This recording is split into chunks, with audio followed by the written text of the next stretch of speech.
C'est la 5e édition du Salon Entre les Mondes qu'on est ravis d'organiser donc, avec Jean-Luc Marcastel et pour le compte en fait, de l'association des Cantaloups-Garous. La nouveauté par rapport aux autres éditions, c'est qu'en fait, on est couplé avec la Geek Convention. Donc la Geek Convention se déroule juste à côté, dans l'espace des Carmes et aussi au centre des congrès. Ce qui est intéressant, c'est que la Geek Convention a permis de faire des choses qu'on avait, avec Jean-Luc, eu envie de faire, pas pu réaliser. Et donc, du coup, on est ravis que le Salon Entre les Mondes et la Geek Convention s'associent pour faire une belle et vraie manifestation autour de la culture populaire et surtout la littérature fantastique et de science-fiction. En fait, on a zappé une édition, mais ça, c'est forcément très logique à cause du Covid. On est ravis de retrouver donc, encore plein d'auteurs. Des auteurs en fait nouveaux, puisqu'on en a beaucoup, et beaucoup de femmes cette année. C'est la première fois que je viens au salon, c'est vrai. Ouais, c'est ma première édition. C'est la première fois, oui. Oui, c'est la première fois que je suis sur le salon. Oui, la première fois que je suis invité. Oui, c'est la toute première fois que je viens sur le salon. C'est la première fois que je viens à Aurillac et je suis vraiment très heureuse et ravie d'être là. C'est un beau salon, le site est magnifique.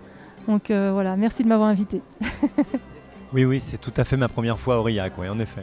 C'est ma première venue, et c'est même ma première venue dans le Cantal et à Aurillac. C'est une découverte totale pour moi, oui. Je connais pas du tout Aurillac. Bon, Jean-Luc en avait beaucoup parlé, mais non, c'est la première fois que je viens ici. Je suis ravie de découvrir la ville. Oui, je suis déjà venu à Aurillac. C'est une très jolie petite ville. J'aime beaucoup. Les gens sont très accueillants ici. C'est déjà un lieu imaginaire.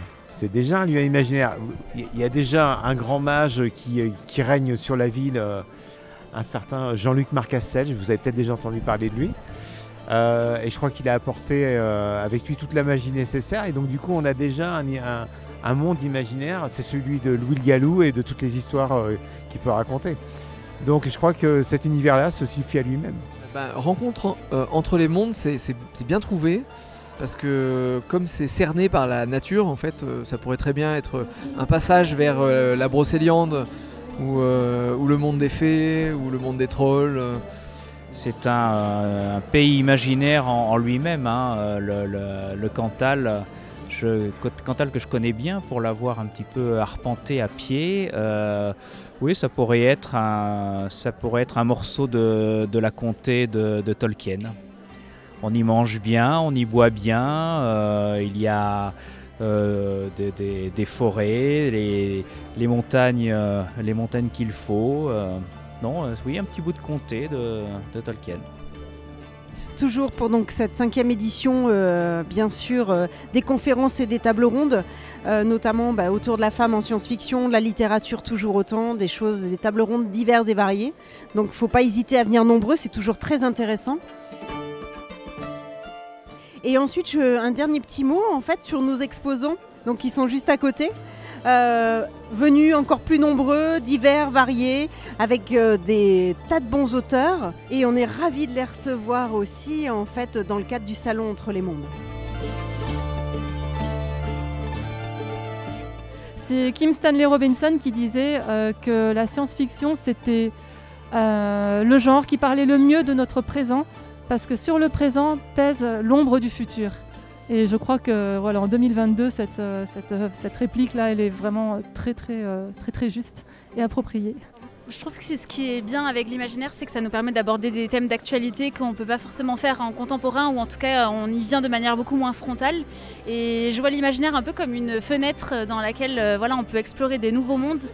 Et grâce aux vitres en fait, de la fenêtre, c'est un peu un miroir aussi de nos problèmes et des problématiques qu'on peut aborder. Donc c'est comme ça en tout cas que je vois l'imaginaire, et c'est pour ça que je me suis lancée dans ce genre-là. Non, et puis c'est chouette de faire rêver les gens. J'adore, si ça me plaît, c'est que j'aime bien avoir les gens qui viennent, puis voir les gens partir avec le sourire, avec du rêve et des étincelles plein les yeux et des étoiles plein les yeux. Et je me dis que c'est chouette. Je sais pas, je me dis quelque part dans sa vie, c'est bien de se dire qu'on a pu faire rêver les gens, leur faire oublier leur quotidien des fois un peu gris pendant le temps de quelques heures ou d'un week-end ou le temps de quelques pages quand on écrit des livres. Et ça, je trouve que c'est une grande satisfaction. On a l'impression finalement qu'on n'est pas là pour rien.